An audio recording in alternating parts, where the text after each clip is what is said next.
मंगलदायक हे गणनाथ, मंगलदायक हे गणनाथ, मंगलदायक हे गणनाथ, मंगलदायक हे गणनाथ, प्रणव स्वरूपा विघ्न विनाशा, प्रणव स्वरूपा विघ्न विनाशा, प्रणव स्वरूपा विघ्न विनाशा, प्रणव स्वरूपा विघ्न विनाशा, हे शिवनंदन पाहि दयाला, हे शिवनंदन पाहि दयाला, हे शिवनंदन पाहि दयाला, हे शिवनंदन पाहि दयाला, पतिपुरीश्वर जगत परिपाला, पतिपुरीश्वर जगत परिपाला, पतिपुरीश्वर जगत परिपाला, पतिपुरीश्वर जगत परिपाला, प्रणव स्वरूपा विघ्न विनाशा, प्रणव स्वरूपा विघ्न विनाशा, प्रणव स्वरूपा विघ्न विनाशा, प्रणव स्वरूपा विघ्न विनाशा, मंगलदायक हे गणनाथ, मंगलदायक हे गणनाथ, प्रणव स्वरूपा विघ्न विनाशा, प्रणव स्वरूपा विघ्न विनाशा, हे शिवनंदन पाहि दयाला, हे शिवनंदन पाहि दयाला, पतिपुरीश्वर जगत परिपाला, पतिपुरीश्वर जगत परिपाला, प्रणव स्वरूपा विघ्न विनाशा, प्रणव स्वरूपा विघ्न विनाशा, प्रणव स्वरूपा विघ्न विनाशा, प्रणव स्वरूपा विघ्न विनाशा, मंगलदायक हे Gananath.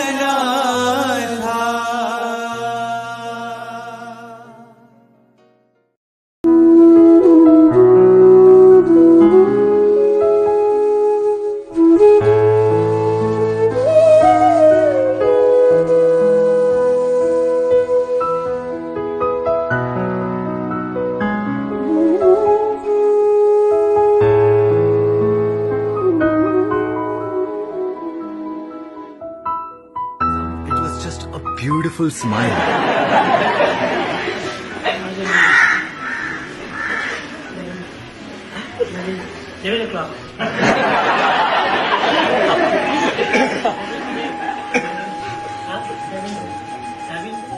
For some, it was a gentle reprimand.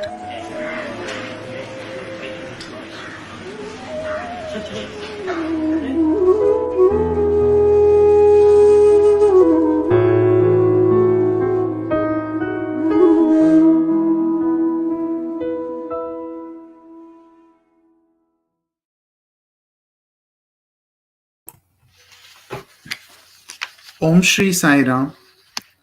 I offer my prayerful salutations at the divine lotus feet of our most beloved Bhagavan.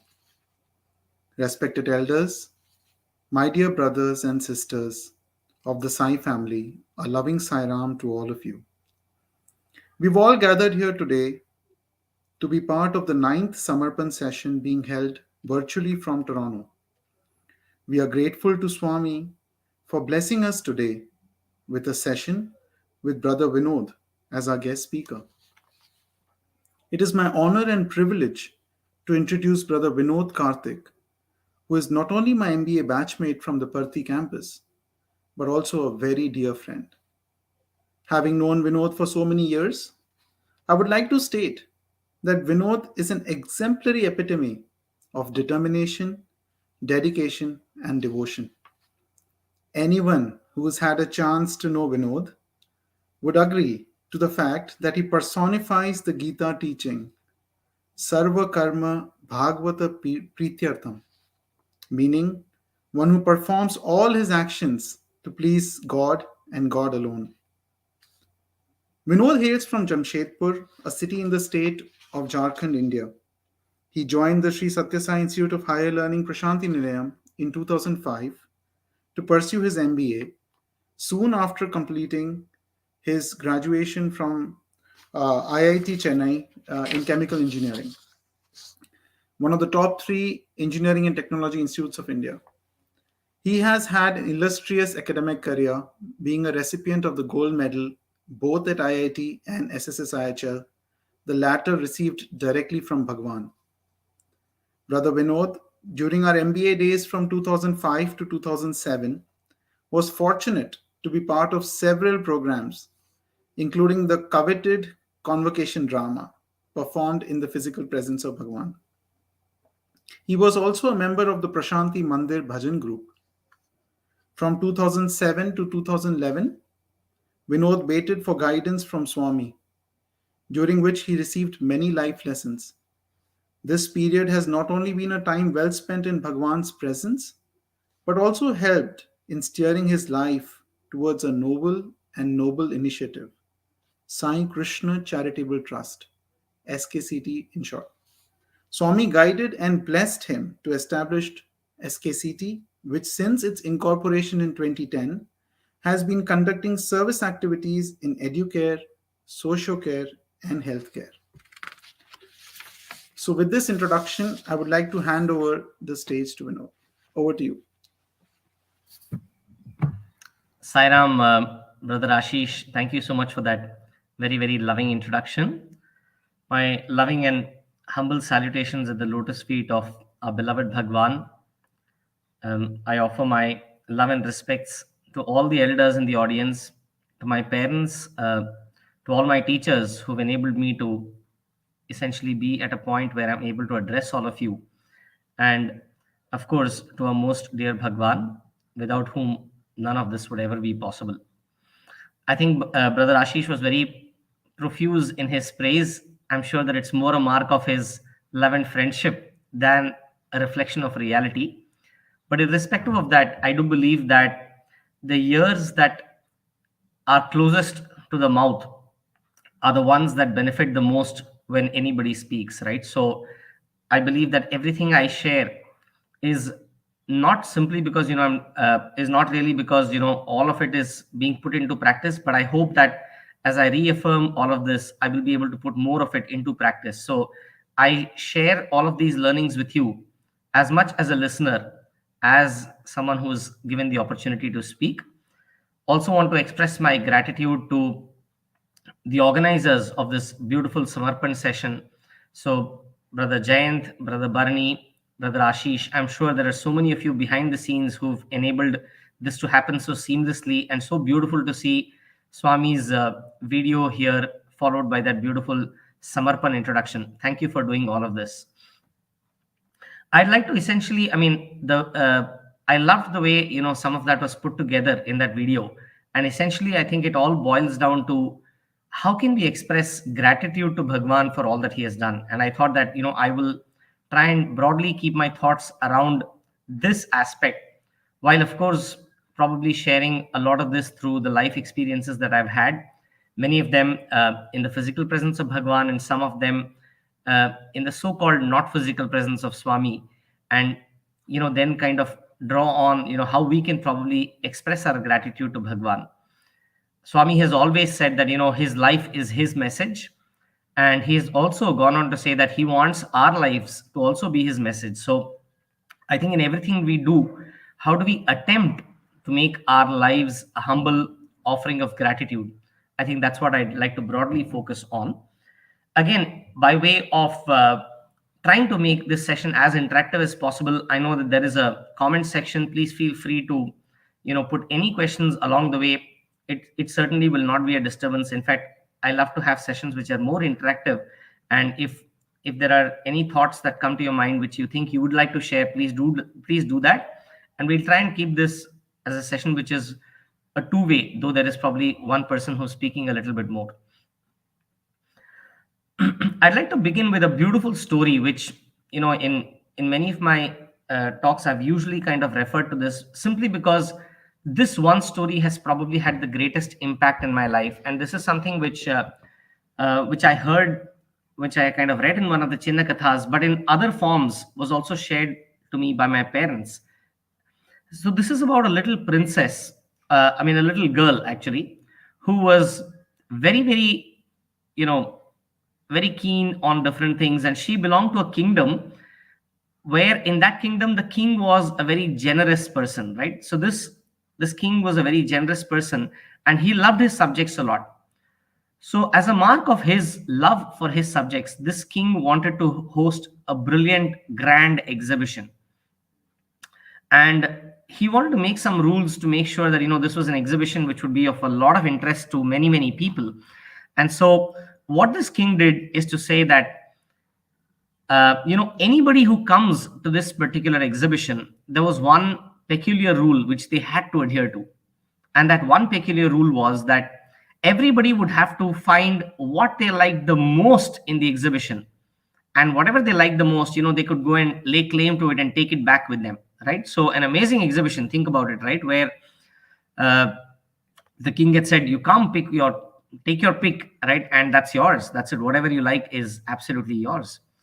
So there were a lot of people who were like delighted to kind of be part of this exhibition. And each one of them was coming forward, looking at this, looking at that, and finding, a lot of interesting objects. Somebody liked the cricket bat, and somebody liked, something else in gold. Somebody liked ornaments. Somebody liked food items that were there. And everybody was rushing to try and pick up whatever was available. There was, however, this one peculiar girl who was there. And she was, looking at everything with keenness, but not with any particular interest in going and picking up anything. So she just sat on one side, and she seemed kind of enraptured by what was there, but wasn't really expressing interest to take anything. Now, this king, right, was not just another king who wanted to kind of display charity and philanthropy through this activity, but someone who's very keenly involved in the whole process of what was happening at the exhibition. So the king said that, so the king was in disguise and wanting to see how his different subjects there were reacting to what was there. And he noticed this, this young maiden sitting there without particularly showing interest or anything. So he just walked up to her. Remember, he was in disguise, and said, hey, young lady, what happened? What are you picking up? I seem to have a lot of interesting things here. I'm going to go and pick some things up. What are you going to pick up? So she said, no, it's a good exhibition, right? But I'm not sure I really want to pick up something here.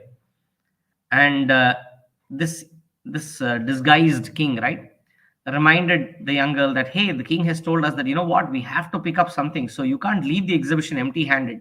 So you have to pick up something. Looking at this person's, keen interest in her pick up something, she was able to kind of probably cognize that this is not just someone else, but the king in disguise.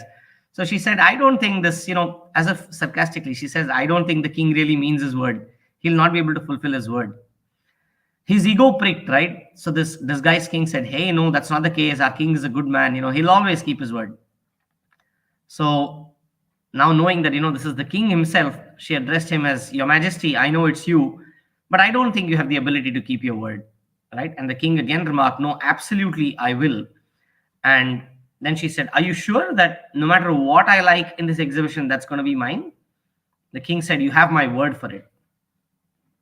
And at this point, the girl said that, you know what, this is an absolutely brilliant exhibition. There is no doubt about it.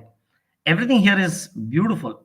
But what I'm far more enraptured by is the fact that if someone could set up such a grand exhibition, and not just that, they're able to throw it open to so many people and say, pick whatever you like from this exhibition, then just imagine the heart of the person who should be setting up such a magnificent exhibition, right? And I am absolutely enthralled to think about, such a person's existence in the first place. And if at all I want something from this exhibition, then I want to win the heart of that person who set up this exhibition, right? In other words, I'd like to kind of be married to the person who has set up this magnificent exhibition. The king thought for a moment, and I mean, with a smile on his lips, he just thought, wow, this is a young maiden who's got an amazing way to look at things. And of course, in keeping with his word, he did marry that young girl. So the girl, in the process of choosing the king as her husband, not just had the king, but in the process, the entire exhibition, in a moment, all of it became hers, right? This has been told by Swami multiple times in the form of a Chinnakatha in his discourses. In other ways, in other words and other ways also, Swami used to refer to this. But I think Christ put this beautifully when he said, seek ye first the kingdom of God, and all other things will be added unto you. And this is so true, right? I mean, this is such a phenomenal statement. We hear this multiple times, but quite often, we are caught up so much in our own stuff that we find it pretty tough to believe, and definitely tougher to be able to implement. In my opinion, this is something which is, this is a story that kind of reflects everything. Look at this beautiful exhibition of the world, right? Which has so many interesting things. Like, you look around and you have Maya enticing you to kind of go and pick everything, right? There are so many interesting things in and around you. But if we can just step back and take a moment to say, hey, this beautiful exhibition with all of these magnificent solar system, the galaxy, the planets, everything we see on Earth, right? If all of this is so beautiful, how much grander and more majestic must the creator be? And is there a way that we can actually kind of hanker after him than just the objects of this world? And this, in a sense, to me is what I think Swami would also probably be thinking, saying, there is a beautiful creation that he's made, but can we kind of go after him? I remember that was my very first darshan of Bhagavan in the year 1998, when I was in grade 10, just completing grade 10. And fortunately for me, in that very first darshan, the moment, I still recall that so vividly. That very first eye contact, I'm sure many of us have had this beautiful experience, right? Where tears just come out of our eyes for no reason. We just don't know what's happening. And I remember that I was no different. I was just having tears streaming down my cheeks. And in that one instant, it was just so evident to me that here is Krishna on earth. So just give you a quick background. To me, God has always been Lord Krishna himself. And I've always referred to Swami as Krishna. So the moment that I had this very first darshan, it was evident that, well, here is Krishna on earth. And from my childhood, I had had this strong conviction that when Krishna is on earth, I have only one business, and that is to be next to him. I used to always be very envious of, characters like Lakshmana and Arjuna, Uddhava, Hanuman, like all these people, right, who had the remarkable opportunity of being able to be so close to Bhagavan. And I would think, well, they must have done some amazing stuff to actually had the opportunity to be able to, be so close to God. So this was something, the moment I saw Swami, I said, if possible, I really want to be close to Swami. As the destiny would have it, well, it took me to an engineering degree for my 4 years after my 12th grade, where I had the opportunity to go to a good institution, IIT Madras. And after that, I did have this opportunity to basically go outside for my MBA. But at this point in time, I think the desire was very strong. Through my days in through my days in engineering also, I would try and visit Parthi as frequently as possible. Literally every other weekend I was there, trying to catch a glimpse of Swami, trying to make sure that, if I could get up early and get into those token lines. And some days, we would get token number 3, 4, sometimes occasionally 1, 2, right? It was a joy to kind of go through all of that. I'm sure many of us have had this beautiful opportunity. So essentially, right after my engineering, I did have the opportunity to go outside, but I was very keen to also try and see if I could get into the MBA program. Did attempt for the MBA entrance, and by Bhagavan's grace, qualified the entrance and the admission process to eventually be part of the MBA program. Again, this was not without, wasn't without any kind of, I would say, surprises in between. I remember that during the admissions process, I remember our vice chancellor asking me, saying, you've got some opportunity to go to one of the top universities globally known, right, the MIT. So how do we know that you would even stick back for this program? You might just run away and join there. I don't know what made me say this, but I believe that does, in some ways, summarize what Swami's love is, right? At that the question was, will you be like an astronaut who just rushes out of the orbit at the earliest instance? And my comment at that point of time was that I think Swami is like a black hole. No astronaut, no matter what their velocity, will have the ability to escape this phenomenal black hole, this gravity of love. And that, I think, has been my experience with Bhagavan all along, right? Irrespective of what are so-called academic qualifications, so-called backgrounds, all of the so-called, attainments and achievements. All of these, I think, pale into insignificance when you try and compare with, what Swami stands for and what he means to all of us in everything that we do. This was May of 2005 when we had got this admission into Bhagavan's college. And we were a very, very fortunate batch. I'm sure that many of us, including Ashish, would remember that we were called for a brief interaction with Bhagavan even before we had entered the portals of the institute. So Swami had sent a specific word to the administration that he wanted all the new joinees to be able to come to Trai Brindavan and seek Swami's blessings even before we joined our specific program. Now, this was something that, was a dream come true for just so many of us. Think about it, right? You're joining Swami's university, you know that you would obviously want to, be in front of him. And here is Bhagavan himself calling us. So we were all delighted. I remember we all booked our tickets through whatever mode of transport we could quickly find. And we were all there, eagerly waiting for that first benevolent darshan and Swami kind of interacting with all of us. We were all lined up outside Trai, and each one of the students, right, had this opportunity to either have a Pada Namaskar or speak something to Swami. For many of us, it was the first, right? I can tell you for sure that for me, that was my very first Pada Namaskar. And clearly I was on, I don't know, there is a cloud 11, right? So it was beyond cloud 9 to be able to get there and to be able to seek Swami's Pada Namaskar. And during that time, I remember asking Swami, saying, Bhagavan, I used to always call him Krishna, right? So Krishna, my question was, Krishna, when are you coming to Parthi? I just don't know. It just came out of my mouth. And Swami said that I will come after 2 days. This was the 30th of May, 2005, right? Swami said, I will come after 2 days. And he also said, I will give chances, right? So we were all very delighted. Believe me, in that moment, I don't know how much things registered for us. It was just that, hey, we got to interact with God himself, and he spoke to us. What he spoke wasn't as important to us as, well, the very fact that he spoke to us. And post that session, right, we were all kind of sharing notes. Hey, what did Swami say? And I remember that he had also mentioned this to 1 or 2 other classmates, saying, he will come to Parthi soon.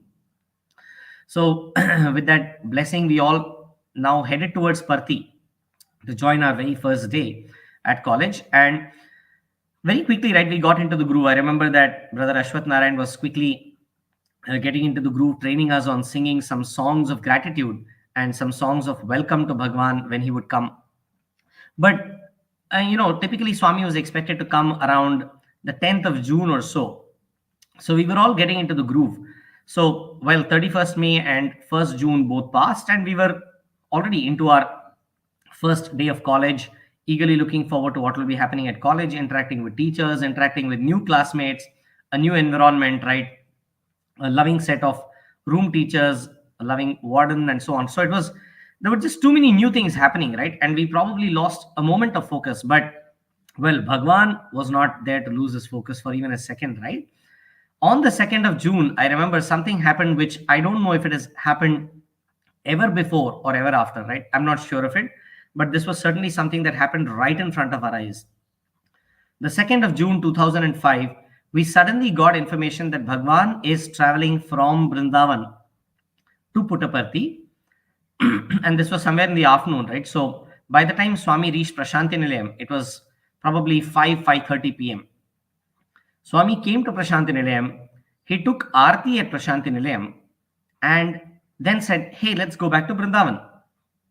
Right? So it literally was as if Swami came all the way from Vrindavan, which is Bangalore, to Prasanthi Nilayam, which is clearly maybe a 3.5 hour, 4 hour drive, as if to take Aarti, right? And a lot of administrators were like, what is this? Swami came all the way from Vrindavan to Parthi to take Aarti and go back. That's how it appeared to them. But to many of us who were in our first year of MBA, right, we quickly went back to a couple of days back and we recalled that Swami said, I will come there after 2 days, exactly after 2 days, as if just to keep his word. Swami came all the way to Parthi and then took Aarti here in Parthi, gave darshan to everyone. All of us were obviously, very eager to see Swami. And well, he went back to Vrindavan right after that. Of course, he did come much later, about a couple of weeks or 14 days after that. Swami did come back on the 18th of June. Again, Swami did come back to stay for a significantly longer duration in Parthi. But to me, this was personally an absolutely amazing revelation.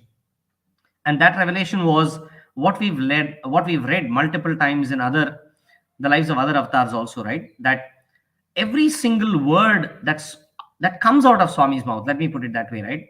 It may be in jest, it may be, in a serious discourse, it may be just in a passing phase, right? Every single word that Swami says is absolute truth.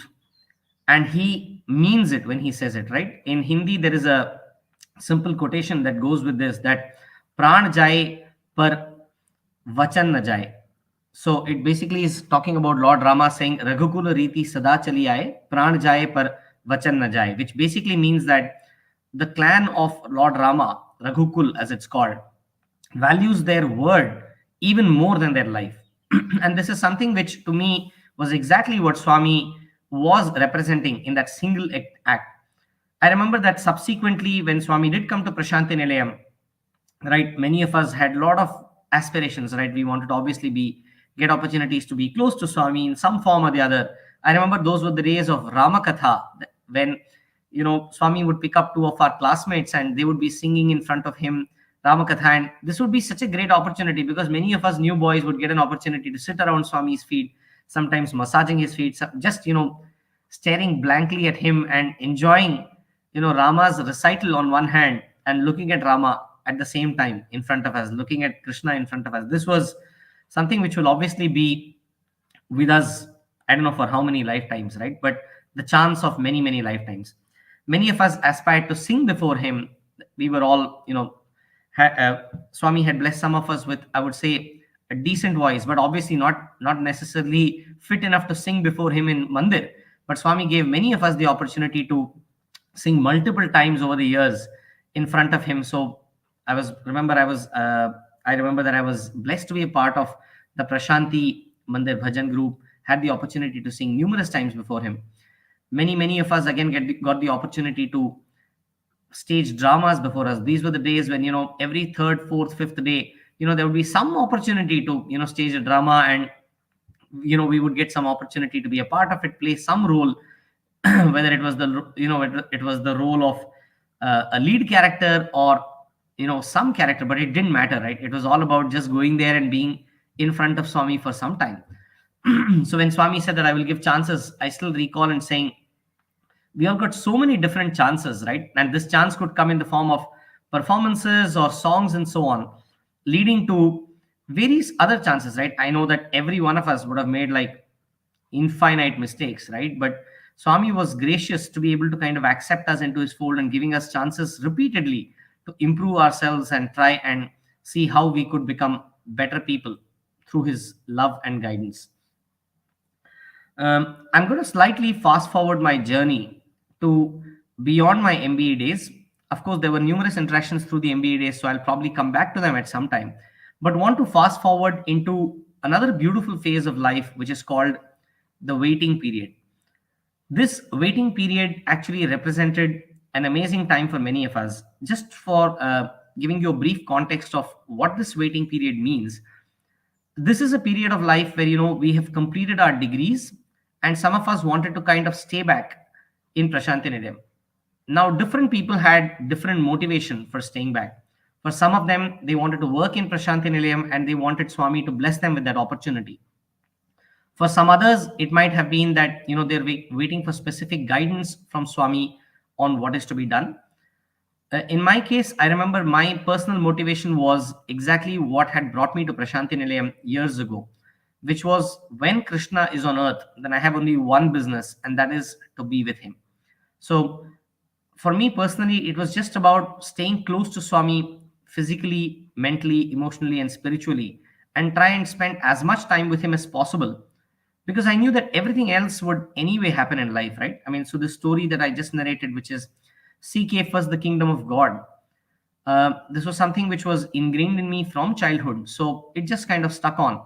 Even during our MBA days, I remember that many of us would come up with a lot of different discussions. And there was also this book called The Gospel of Ramakrishna, which I think, people like Ashish had probably absolutely, they would be in it all the time. And that was something which was so remarkable, right? Where in the presence of a master like Sri Ramakrishna, all of these disciples gained so many invaluable things, which, would have taken them ages to learn if they had let experience and life alone teach them. So, all of this kind of had clearly put inside me a thought that, the fastest way to grow and learn is to be close to the realized master. And think of it, if that realized master is God himself come in human form, well, how much more is there that, we could learn? So I wanted to definitely kind of take off some time from this rat race of the world and see if I could just be with Swami in Prasanthi Nilayam with no particular expectation, but just to be there. Clearly, those 4+ years were remarkable, right? I think, in my opinion, those were like very, very important years to me. When I look back and say, there's this beautiful song saying those were the best years of my life, I think certainly those would count right up there as the best years, along with, of course, multiple other things that have happened subsequently. It was in this period that, Swami did interact one-on-one also quite a few times. And one thing that I think set the stage for it, I would like to share this, is with respect to my grandmother. So my grandmother, I remember, was a person who came with, she was a very, wholesome personality, if I may call. I'm just going to give you a 1-minute brief about her before moving on to, the specific interactions of Swami with respect to grandmother. So she came as a person who only studied for 4 years of her life, the 2nd, 4th, 6th, and 8th grades. She got a double promotion every time she studied and very quickly reached the 8th grade. And in those days in India, right, I'm talking of the 1940s and so on, it wasn't considered very good for the women to be studying too much because they thought, they can't get them married. So after the 8th grade, they got her married, and then, she very quickly started having kids and so on. So a person who was very, very keen on learning, a person who liked a lot of different things. She is one person who could keep herself engaged. She didn't really need any other kind of external support, right? She could just be to herself and keep herself engaged. She had a lot of different likes, ranging from reading a Ramcharitmanas on one hand to watching movies, to playing with her grandchildren, to discussing things with her children on finance and a lot of things. So a highly knowledgeable lady, a highly diverse in her interests, loved cooking, loved a lot of things, right? And clearly, again, she had a very strong liking for Lord Krishna also from her childhood. So somewhere in 2007, when it was time for my convocation and I was blessed to receive a medal from Bhagavan's hands, I was very keen that, grandmother also come and have darshan of Swami, and she was also in a position to be able to travel and come. And she stayed on for a few months in Parthi between 2007 November and 2008 June. And during this period, right, she had darshan of Swami. She felt she had eye contact a few times, but there was nothing in particular that would say that, that Bhagavan actually closely interacted with her. In fact, I can tell you that there was not even one so-called face-to-face interaction between this devotee and the Lord. However, in June 2008, when she passed away, I remember that I had come to Prasanthi Nilayam just before her passing away to ask Swami, saying whether we should do a certain surgery and so on. And Swami had just kept quiet and said, I'll speak to you the next day. And as destiny would have it, between this interaction of Swami and the very next day, grandmother actually passed away. She had a very, very, I would say, very peaceful death, where she was at home. Though she was advised surgery, we had, against medical attention, brought her back home because we wanted Swami's guidance on that. And at home itself, she had passed away chanting, literally her last few words were Sai Ram, Sai Krishna, Aham Brahmasmi, right? Those were the last three. And we recall that at the time of her passing away, a small photo of Swami just, kind of fell on her, right? Seemingly small events, right, is the way we would look at it. And the next day, Swami had said he would interact with us. So we literally did not even have time to, cremate her body, as I would think, right? And we had brought her body to Parthi, kept it in the super specialty hospital, the morgue there in Puttaparthi. And the next morning, we were there in front of Bhagavan, waiting to kind of interact with him, right? Normally in our culture, we say when somebody passes away, do not go to a temple for 13 days or 30 days or whatever, right? There are different things that are taught to us. And from my childhood, this was something which I could never understand, right? If in my moment of greatest turmoil, if I cannot go and cry and weep and just be with God at that time in a temple or, the place set up for it, my thought was, then what is the purpose of that temple itself? That used to be my thought, right? If in my greatest moment of misery, I can't go and kind of be with God, then what's the use of God himself? I would ask sometimes to myself. And I was so grateful to Swami that he completely kind of removed this delusion, right? This unnecessary thought that many of us have. The very first interview that Swami gave us was between the death and the funeral of my grandmother. And I recall that in that interview, Swami showed, his divine omniscience, and I would say, yeah, in many ways, right? Where he referred to grandmother, said how she was a good girl, right? For God, all of us are just girls and boys, right? Irrespective of our age. Though grandmother was 84 when she passed away in the year 2008. Swami referred to her as a very good girl, good devotion, very peaceful death. And then he said, I spoke to her in the mind. And Swami narrated a few things about grandmother's childhood, literally referring to her as a good girl.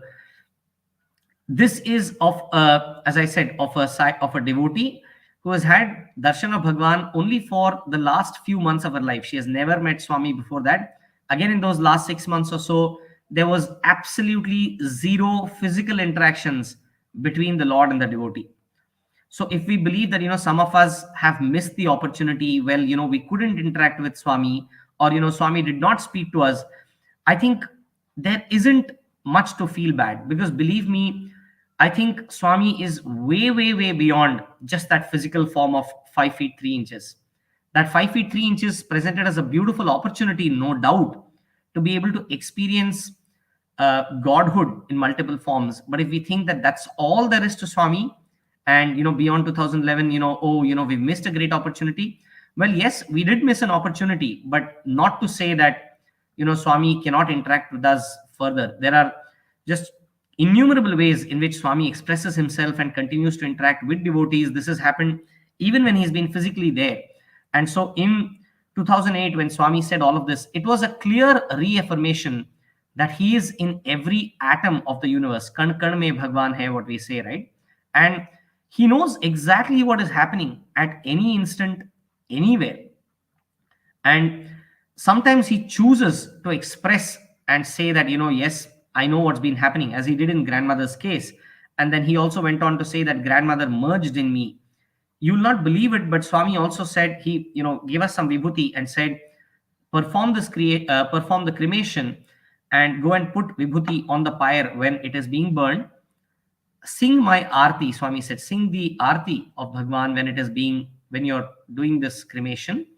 And he also said, come back to me 3 days later with the ash from this cremation, right? This is of a devotee whom Swami has never spoken to. I'm repeating it again and again, right?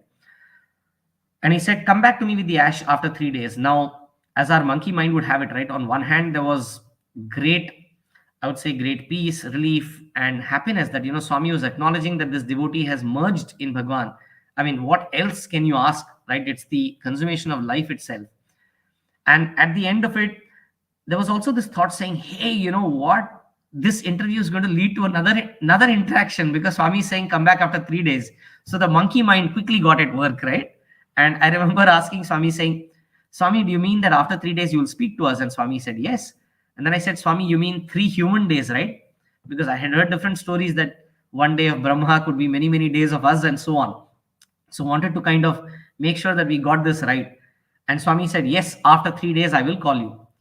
And I wanted to be even more clear. So I said, Swami, you mean after 72 human hours, you're going to call us for an interaction. Is that right? When I'm supposed to bring this ash? And Swami smiled and said, yes. Right? So there was just, I don't know, there was a sense of awe, a sense of delight, a sense of clarity that, well, God is absolutely there for you in your most needy moment. He had interacted with my parents. Grandmother was close to all of us, right? Despite her advanced age, she was super fit. She would do yoga every day. She would actually cook for all of us. I remember she actually cut jackfruit and made some very, very delicious dish just 3 days before her death. And these are not things which are easy, right, for anyone to do. Cutting a jackfruit is considered a pain by even younger people. And she had done all of this. So we were all close to her. So obviously we missed her. And here was Bhagavan, literally like an elder family member, not just assuaging all our grief, but also giving us this opportunity to understand that in your toughest moments, I am right there with you. Sometimes, as we said, he chooses to express it. At other times, he chooses to just remain in the background silently. But I know for a fact now that in every one of these difficult moments, what we may call, right, it might be the passing of a relative, it might be a tough time as a pandemic like COVID. He's right there with us and guiding us, holding our hand, and ensuring that, everything is going fine. Now, 3 days later, right, I'm coming back to that same discussion. So yes, the cremation did go on well. That evening itself, Swami asked me, how did the cremation go? And 3 days later had passed, right? It was June 12th when we got that first interaction with Bhagavan.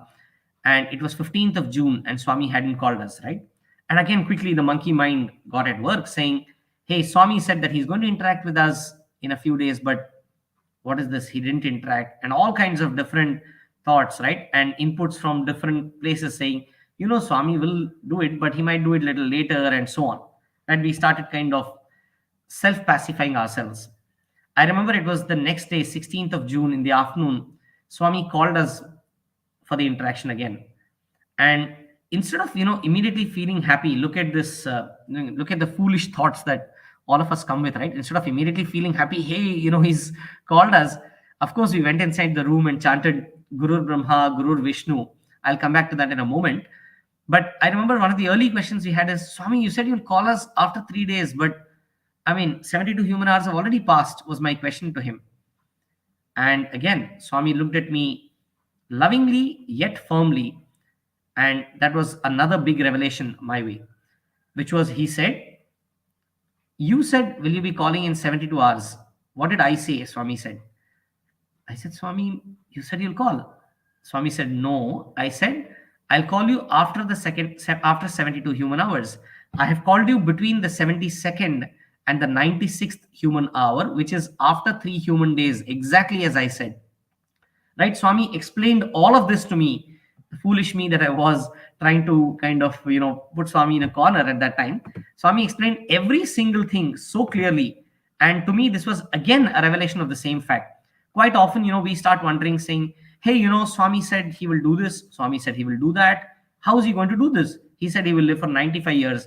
in my opinion, I don't think we need to explain this to ourselves, right? There are multiple ways that people try and explain all of this. I mean, with of course, with due respects to everyone's love and devotion, but I think there are aspects that we may not be able to immediately understand and grasp. But that doesn't mean that Swami doesn't keep his word. Believe me, in everything he does, I have learned it the hard way sometimes, that in everything he does, his word is absolutely paramount. He knows how to keep every one of his words, and he will do it. The question, in my opinion, today, more importantly, as I look at it, is can we keep our word, or can we do what he expects us to do? I think clearly that is what we need to be looking at. Are we in a position of readiness to be able to take what he has said and receive what he has come to give? Uh, Again, in keeping with that, in that same interview, as I was mentioning to you, we were chanting Guru Brahma, Guru Vishnu, Guru Devo Maheshwara. As soon as we finished chanting that, Swami stared right into our eyes and said, "Who is your Guru?" I mean, obviously, we had no doubt in our mind, right? We said, "Swami, you are our Guru, you are our guide, you're right in front of us. Who else?" Right? But Swami was not satisfied, and he said, "Your conscience is your Guru, and my role is to take you there. Once you have an understanding of your conscience, you will automatically do everything that needs to be done." Right? Again, going back to say that within each of us is that absolute reflection of ultimate truth that Swami has implanted, right? So that macrocosmic form that exists has also been given to each of us internally as a microcosmic form. And we don't need to rely on anything external to actually go and seek and understand and find answers. So today, many of us sometimes feel, hey, Swami is not with us. But if we can tune into that inner conscience, the more we can do it, let's put it that way, the more we can do it, the more I think we understand that in each of us, that reflection of God is already there. And that doesn't mean that, we need to wear an ochre robe and go and kind of start delivering sermons because Swami is inside us. No, that's not the meaning of it, right? It's not imitation. Imitation is foolish. Swami has many times talked about this. But it's more about that inner clarity that emerges the moment we say, can we connect to that inner reality within us? Because that will automatically make us do the right things. It will automatically ensure that we are doing what he wants us to really be doing. So this is again something that I have learned clearly along the way. Over the years, there have been other interactions again with Bhagavan. Again, as a waiting student, I remember on the 18th of August 2008, Swami had called us for an interview. And in that session, Swami gave very, very clear instructions and guidelines regarding the setting up of a children's home and a charitable trust, and later on, of course, the taking over of a school. All of this, was actually happened through multiple interactions over the years. But to kind of to summarize all of that, I remember that on the 18th of August 2008, Swami was very clear that he wanted us to set up Sai Krushna Charitable Trust. He also spoke in great detail about the children's home called Sai Krushna Mandir. I remember that he named the children's home as Sai Krushna. He said it should be Krushna. Krishna should be spelled with a U. Swami also gave the seed funding for the same. And on multiple occasions during that interview, Swami actually took our hand and promised that I will come there physically. Right. And again, as our monkey mind would have it, I remember asking Swami, saying, Swami, I know that you have said this earlier in the Satcharita I have read, in the Shirdi Sai Satcharita, and you would appear sometimes as a snake, sometimes as a photo, sometimes as another person. So when you do come here, how do we recognize you? And Swami said, no, I will come there physically by car. When I come there by road, it's on my way to Bangalore, and I will come in this Satya Sai form. Swami said, looking at his specific form. So as far as we are concerned here at the institution that is being run based on his guidance, we know that it's a matter of time before that's going to happen, right? Swami will come here in the Satya Sai form. Now, how and when he does it is literally his problem, right? The way we look at it today, it's for him to think about, it's for him to kind of do it. But we know for a fact that he will keep his word. The question today is, are we in a state of readiness to receive him when he comes? There's no if he comes, it's only when he comes, right? So I think that's what the whole organization here is working towards. So today, Sai Krushna Charitable Trust, which was formed then with Bhagavan's guidance, it was initiated, directed, the first seed funding, as I said, given by Bhagavan in August 2008. It got registered much later in 2010 as a public charitable trust. Today, there are a lot of alumni involved in this activity. I remember that again during that Swami does, obviously, when he gives us instructions, it's not that he gives us a bed of roses saying, here son, go ahead and enjoy this bed of roses. No way, right? He's much more concerned about projects. I mean, much more concerned about people than projects. I'm sorry, I repeat that. He's much more concerned about people and our evolution than projects, right? He looks at these projects as tools and instruments where a lot of us get opportunities to evolve ourselves. I mean, very similar to what someone else had said, that this world is a gymnasium, right? So sometimes many of us tend to believe that we have come here and happiness is the goal of life. And I also used to actually subscribe to this opinion until quite a few years back when I got some more clarity. So many people tell us, Zindagi na milegi dobara. There is also a Hindi movie entitled the same, which basically means, you'll not get a second life again. So make the best use of your life. I mean, this is a very Westernish thought. Sorry to kind of put it that way. A thought that comes from the Western world. And of course, I mean, with due respects to it, I think in the Indian culture and way of life, we all tend to believe and accept that, there are many lives, that this is not the only life that's playing out in front of us. But frankly, we all have our journeys to fulfill.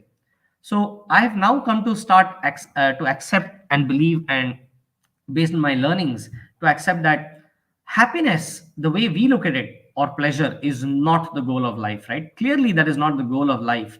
There is a substantially bigger goal than happiness, and that is knowledge, right? Self-realization is a far greater goal. Yes, it is true that in the process, it does lead you to happiness. So the happiness which has self-realization as a super important milestone on its path, yes, that is the goal of life.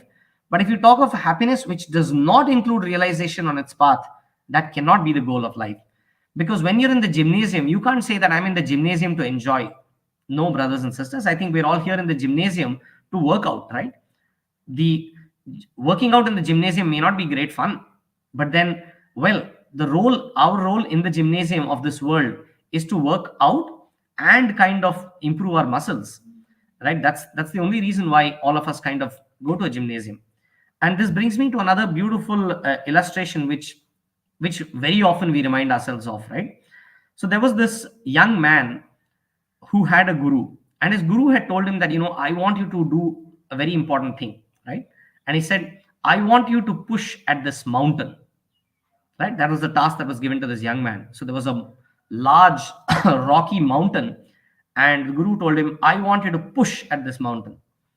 So this young man took his guru's words super seriously, and every day he would push at this mountain, right? He did this for a few weeks, which turned into a few months and then a few years. And given that, he came from a background like many of us, which is, what is the outcome? Let's look at outcomes. Let's look at impact, right? So he had measured the location of the mountain using some GPS thing, and he was trying to see how much it would move. After a few years of work, right, he was totally disappointed, absolutely disgusted with himself, saying, I have not been able to move this mountain by 1 millimeter after all these years of work, right? And he went back totally dejected to his guru, saying, I'm so sorry, I have failed, but I have not been able to move this mountain by, even that 1 millimeter. The guru was delighted with him, right? He said, I'm so happy with you. You've done what I wanted you to do. And this man was like, no, I have not been able to move the mountain at all, right? And then the guru said, no, but I think you didn't get my instruction in that case. What did I tell you? And the man said, but Guru, you told me to push the mountain. The Guru smiled and said, no, all I told you was you need to push at the mountain, right? The word at is very important. Just go and push at it. That's it. I don't want you to kind of move it, because I know that mountain is not for you to move, right? But look at what has happened in the process. You have literally worked in this gymnasium of the world, and look at yourself. You've come back as a very strong man who's been able to build his biceps, your triceps, right? Every muscle of your body looks toned and developed, right? And you've literally kind of come back a strong individual. That's what I was actually aiming at. To me, it doesn't matter whether the mountain moved or not at all, right? That was irrelevant. And he just blew at the mountain and the mountain moved. And he said, that's all it takes for me to move that mountain. You think I really wanted you to move that mountain? No, I wanted you to develop your muscle. So in many ways, right, the projects that Swami gives all of us, the work that he might ask us to do, and believe me, this asking us to do can be through the physical form, can be through all our endeavors in whatever we do, right? If we approach this as a sadhana, which is an exercise for all of us to kind of grow, develop spiritually, I believe there is great learning that happens. There is tremendous learning, right, at the end of it. Clearly, challenges are part of the struggle. I mean, I don't think that there is any task that Swami will give us without challenges, because it's only through these challenges that we grow and develop.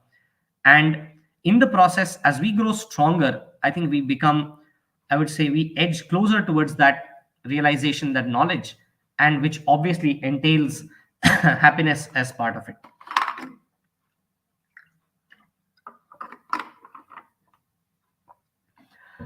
So the project of Sai Krushna Charitable Trust, right, which Swami entrusted to us, I believe we've had clearly our bit of challenges there. I recall clearly in the interview that when we were sitting in front of Swami, we were all saying, Swami, I don't think we have the ability or the nobility to be able to pull off anything like this, right? We've not even dreamt of doing something like this. So are you sure this is what you want us to do? I remember asking Swami as plaintively as that. And Swami just made one important remark, right? He said, he made two very important statements. He said, when good work is done, automatically all resources will come, right? That's one thing he said. And then he just said, you just be there. I will get things done, right? And of course, I had read this mountain story. But every time we face challenges, we remind ourselves of it, that, what Swami is asking us to do is to put in our 100% in what we do. There are obviously going to be numerous challenges that constantly we will be facing. And it's not for us to necessarily make a dramatic transformation to the world. It's not like, God is seeking our help to change the world. Completely not. The one who, जिसने दुनिया बनाई है या जिसने उसकी रचना की है, वो उसको संभालना भी जानता है, which means the one who created this world also knows how to maintain and take care of it. We don't need to worry that the world depends on us for its maintenance. But yes, at the same time, we do go through our moments of ups and downs and frustrations and depressions. The moment we forget that, we are here in this world to build our muscles, to build our internal spiritual muscles, so to say, not really to transform the world. If the world had to be transformed, well, for the creator of the sun and the moon and the planets and this entire universe, it's only a blow away, right? Just one blow from him, which could create so many objects, can also transform the world instantly. But that's not his style, because he's more keen on our evolution. So I would like to briefly share, some of these thoughts in terms of the process of evolution that this magnificent project that Swami asked us to kind of be part of. And one of the first things that we faced was in terms of the land. Swami had very clearly said, I want you to go get land, do this in the outskirts of Bangalore only, and then start. And just as if to, test us, I remember during the course of that very interview, Swami at some point asked, do you have land available in Bangalore? And we said, Swami, what are you talking? We don't have land anywhere. And we are completely new to a place like Bangalore. We were born and brought up in a completely different place in the eastern part of India called Jamshedpur. And Bangalore was a new town, a new city in terms of people, in terms of the language, in terms of just everything. To take a 15-second context and setting this in context, right? Jamshedpur is one of the most developed cities where everything happens literally on a phone call. Think of it as advanced India. And coming to a village in the outskirts of Bangalore, rural India, right, where things are very, very, very different, right? Here, for everything, one needs to go to the government. You don't get workers working. So it was a completely new ball game. So even the acquisition of land for us was new. I remember that we had approached the government for a piece of land. This was in the year 2008 when we started the approach. Now, in whatever we did, we were very, very clear that come what may, we would not deviate from righteousness and truth in what we were doing, even if it meant significant delays to the project, right? To me, Swami has always been Sathya first, right? His name itself is Sathya. So to me, he has always been Sathya first, which is truth first. And if in doing some good work we had to compromise on that, it made no sense, right? Then it would mean like, well, at the cost of truth, I don't think anything is worth getting done. It's not like the world is waiting for us to go and reform it, right? Many people would say, if you pay a small bribe, so many people will be benefited. But do you really think that the problem of the world will get solved by paying a bribe? I don't think so. So we were clear that come what may, we would not pay a bribe. And so our experiences with the government, even then and even now, continue to be a long struggle, right? It's a patience test of saying who's going to wear down first. Is their interest in taking a bribe going to wear down, or is our faith in Swami's word going to wear down? Fortunately, till now, right, we've been able to stick on to Swami's word, and we continue to pray and hope that we will be able to continue to stick to that with conviction and with faith. So I remember after a couple of years of knocking multiple doors, we had actually reached out to different people in the government, ranging from the deputy commissioner to the principal secretary and so on. And I remember meeting some very interesting people asking for different forms of bribes, right? Somebody saying they want money, to somebody else saying they want other favors, to somebody asking a very interesting bribe saying, if you can get me an interview with Bhagavan, right, then I'll get you this land. And I found it as a very, very interesting, interesting ask. And all I could tell him at that point in time was, if anyone can get you an interview with Bhagavan, right, they will not want it. They will not seek that land itself in the first place, right? Because Bhagavan himself chooses whom he chooses to interact with and when. So I told him that obviously we could take him to Prasanthi Nilayam, and that's the best that we could do. But beyond that, it was completely up to Swami with respect to whom he kind of speaks to. In fact, even taking to Prasanthi Nilayam is actually, as Swami says, even coming to Prasanthi Nilayam is something that he himself predetermines. After a couple of years of this struggle to get land, I remember that the government did grant us 2 acres of land at a particular location. And when we did go there, right, it appeared to be like a mountainous piece of land. We were not very happy, very far from all forms of civilization, no access to water. Electricity was at least 5 kilometers away. So all of this meant that we would have to repeatedly go back to the government with requests for favors to be able to get any project up and running there. And this seemed like such a horrendous task to kind of repeatedly do this. But well, since this was an offer letter from the government, I did take that letter, and I was sitting, I remember, in front of Bhagavan just before the bhajan session. Swami looked at me from about 20 feet away, or maybe 15 feet away, and just signaled asking to come. And then even before I could tell him anything, right? It's not as if he needs to know what that letter is. He obviously already knows it. Even before I could explain anything to him, Swami said, no need for that, no need for the government land, I will give you land. Right? No need for government land, I will give you the land. And this to us was, the very first thought that came to me was, Swami, I really wish you had mentioned this 2 years back, right? We've literally banged our heads against these people to be able to get this piece of land. But yes, at the same time, there was tremendous relief because we were not very happy with the land that we had seen, which the government had offered. More importantly, Swami was saying, I will give you land. So it was like, thank you, Swami. Now it's on your table, right? It's your headache. You handle it, right? I won't call it surrender, but literally like just passing the buck and saying, Swami, you handle it, right?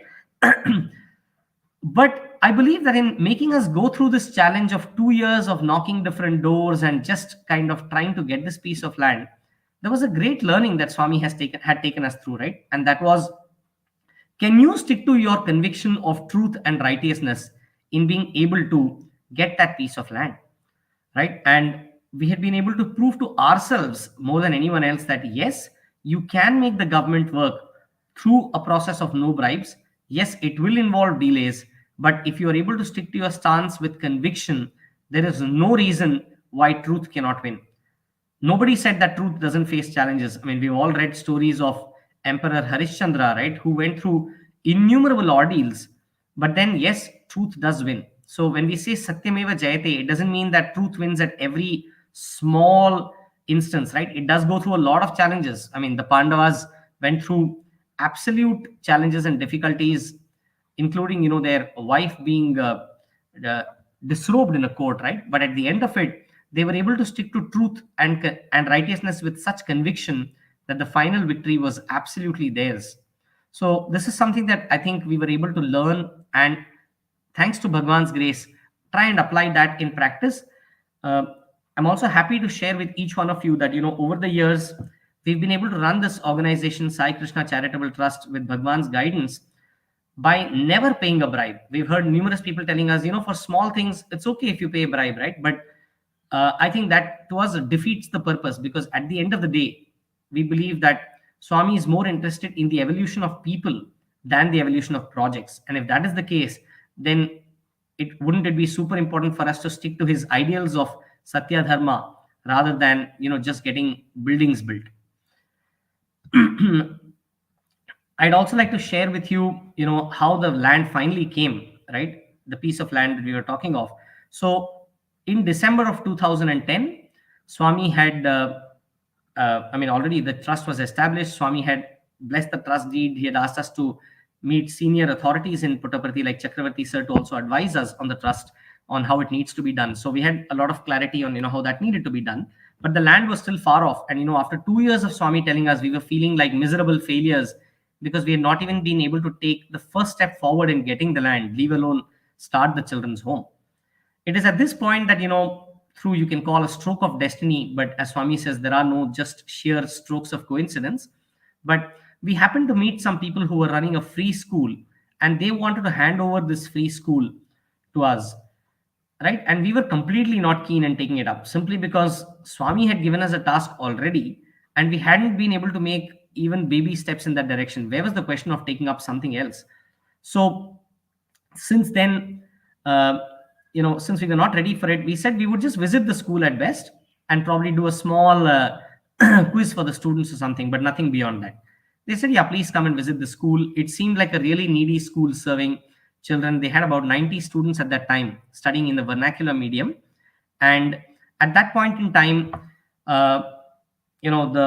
the founders of the school once again expressed their prayer saying, at least can you write a letter to Swami and see if Swami is okay with you all taking it up. We said, well, if Swami guides, then it's a different story altogether.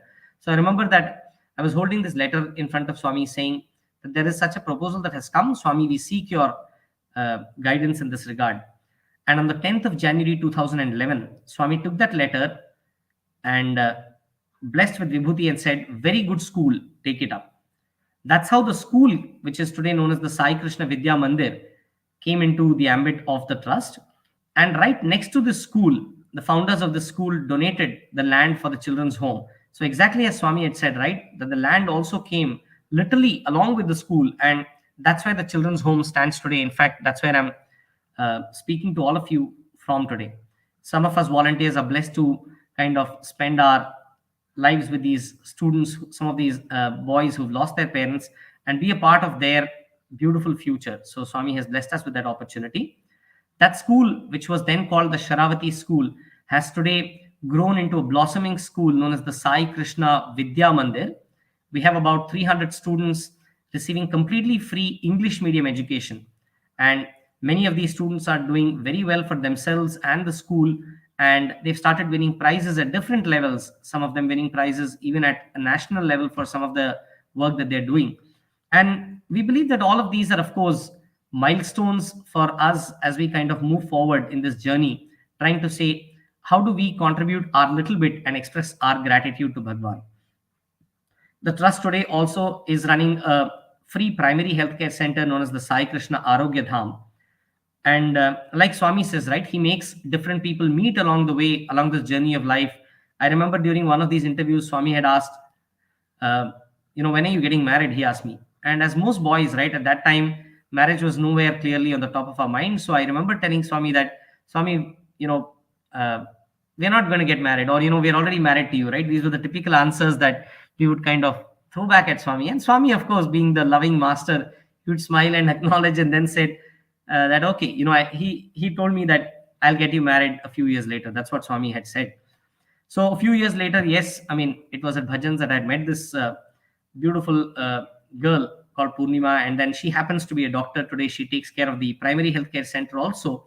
So he is not just, so when Swami gives us a task, it's not that he just gives us an instruction. Along with it, he also gives us all the resources, all the strength, all the people that are needed. But yes, this does not come without challenges, right? He doesn't set a rosy path in front of us saying, I want you to walk on this bed of roses.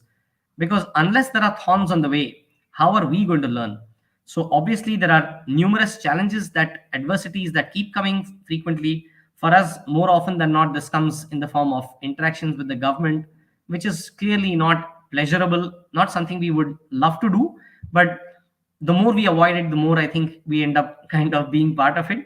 But there is significant learning. Today, there are a lot of government authorities who hold our school in very high esteem simply because we never pay a bribe, right?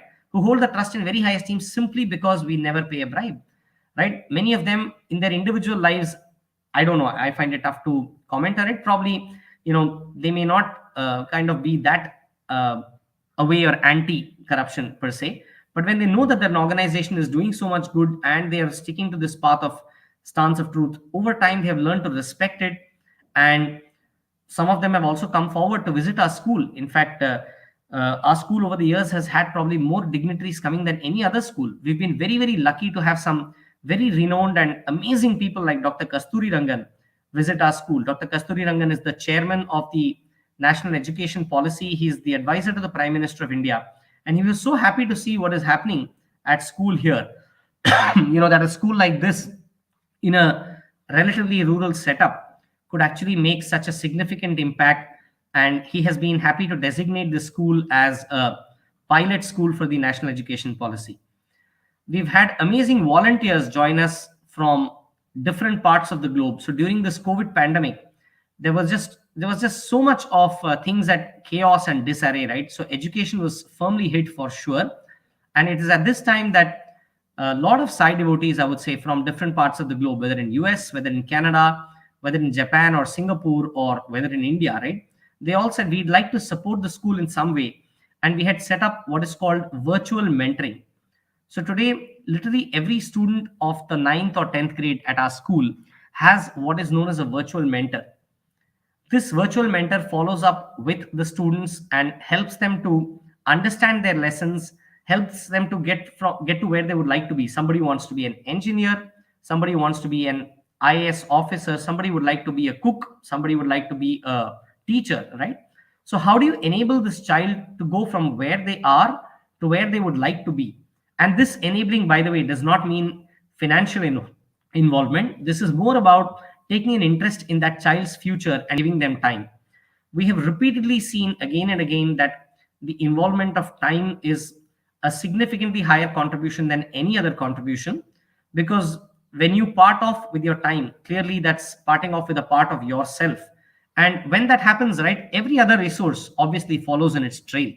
So this is how, the school has gradually grown from being a 90 student vernacular medium school to being a successful 300 medium NEP pilot recognized school at a national level.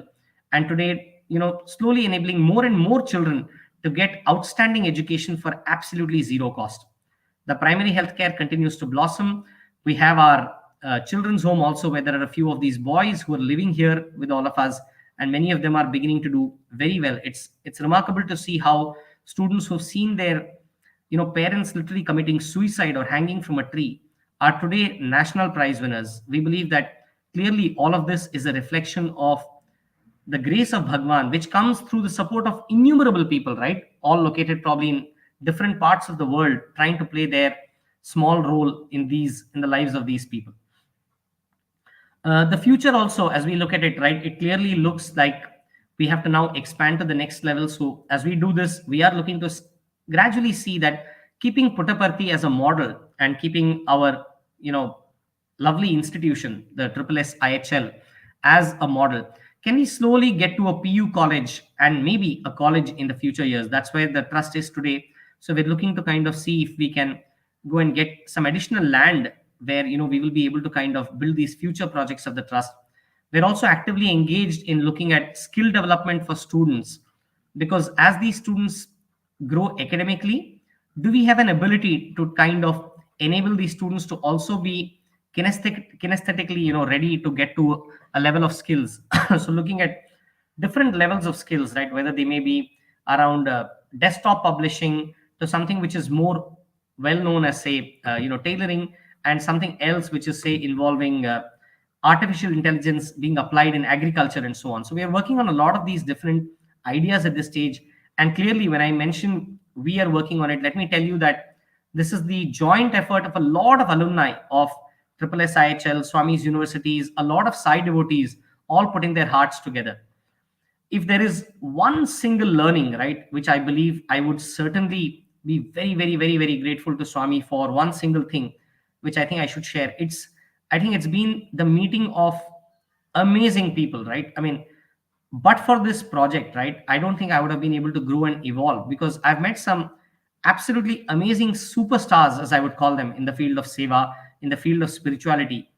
And that has enabled us to grow so much. The founders of the school, for instance, who led such simple lives, right, and had such generous hearts to be able to donate so much.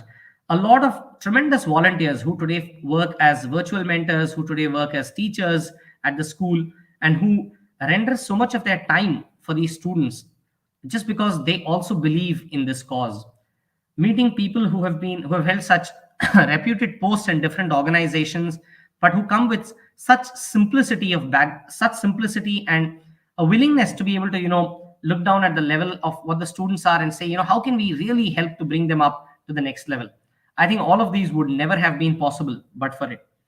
Quite often, people ask us saying, do you think you made a big sacrifice in your, by not kind of taking the usual career and being part of a normal corporate life, right?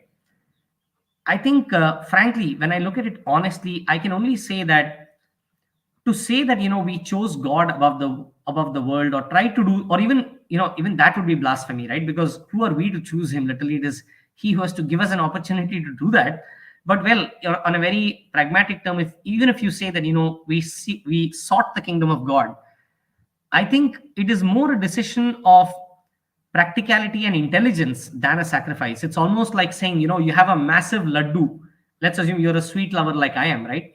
And there is a massive laddu called God, and there is a much smaller laddu called the world. And if you loved laddus, right, if you loved this sweet called the laddu, which one would you think you would pick up? I mean, would you call the person who picked that big massive laddu called God as someone who made a sacrifice?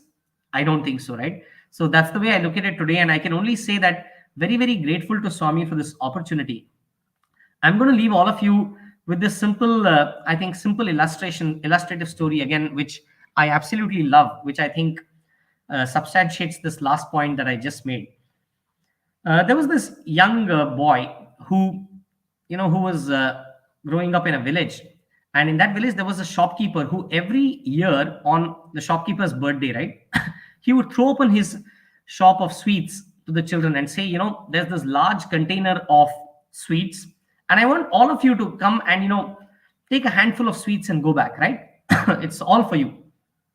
So all kids in that village would be super delighted, and they would all line up and eagerly rushing to kind of, put their hand into the jar of sweets, or whatever sweets would come, right? Somebody would get Indian sweets, somebody would get chocolates, whatever, right? And they would take that and go.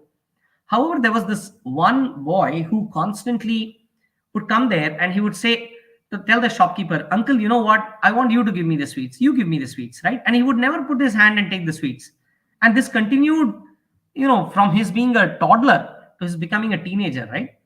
And so when this boy attained teenage, the shopkeeper paused and asked, "Hey, young lad, I've seen you doing this year on year on year. Why don't you take it like all the children do? What is this, right? I feel that you should take the sweets by yourself."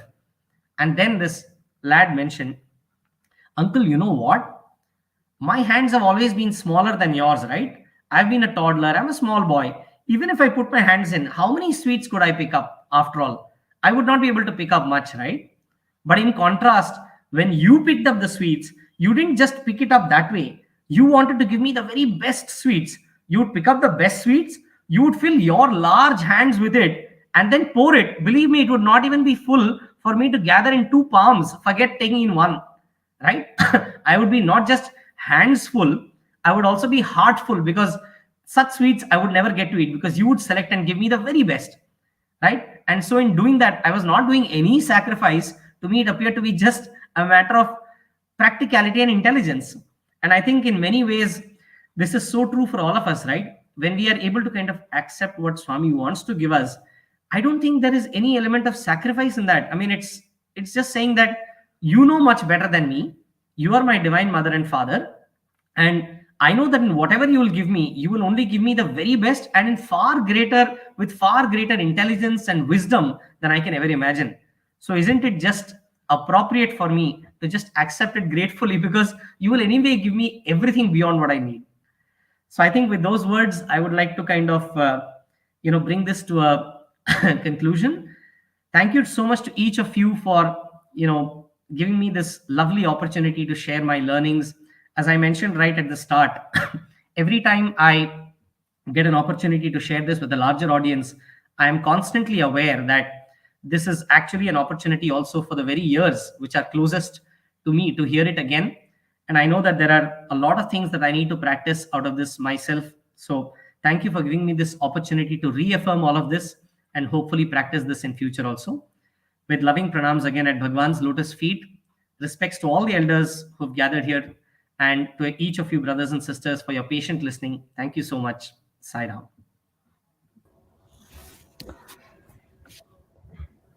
Offering my most humble and loving pranams at the lotus feet of our beloved Lord.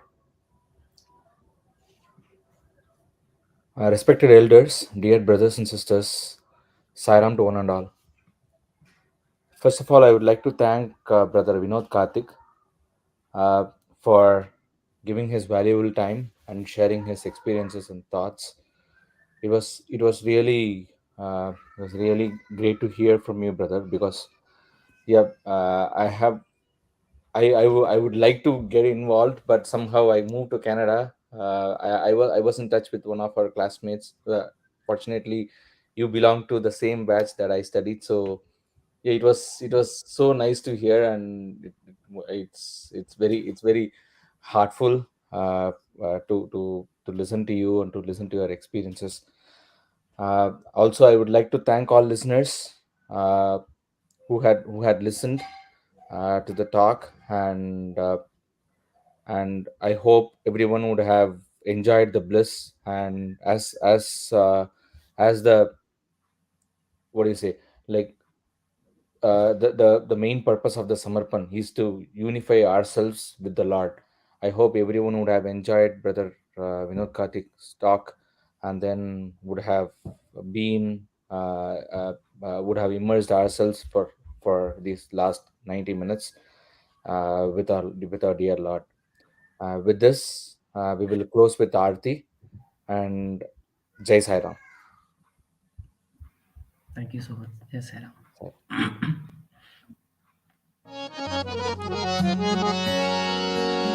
ॐ जय जगदीश हरे स्वामी सत्य साई हरे भक्त जना संरक्षक भक्त जना संरक्षक पति महेश्वरा ॐ जय जगदीश हरे शशिवदना श्रीकरा सर्वा प्राणपते स्वामी सर्वा प्राणपते आश्रित कल्पलतिका आश्रित कल्पलतिका आपदान्धवा ॐ जय जगदीश हरे मातपिता गुरुदैवमु मरियन्तयु नीवे स्वामी मरि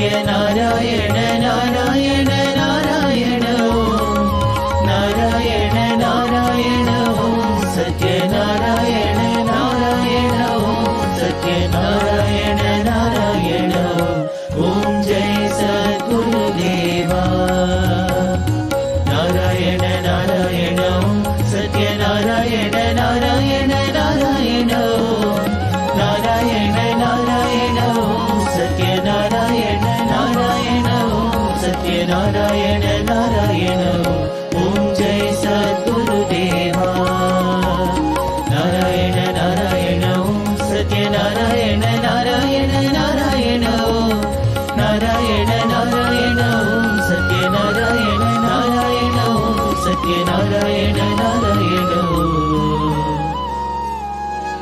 ॐ जय सद्गुरुदेवा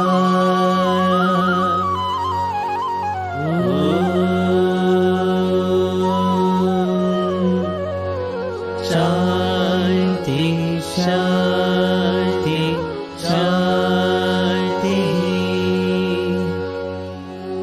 समस्त लोकाः सुखिनो भवन्तु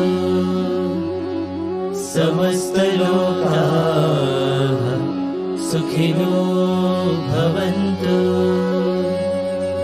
समस्त लोकाः सुखिनो भवन्तु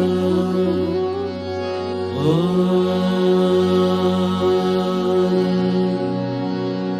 शान्ति शान्ति शान्तिः जय बोलो भगवान श्री सत्य साई बाबा जी की जय।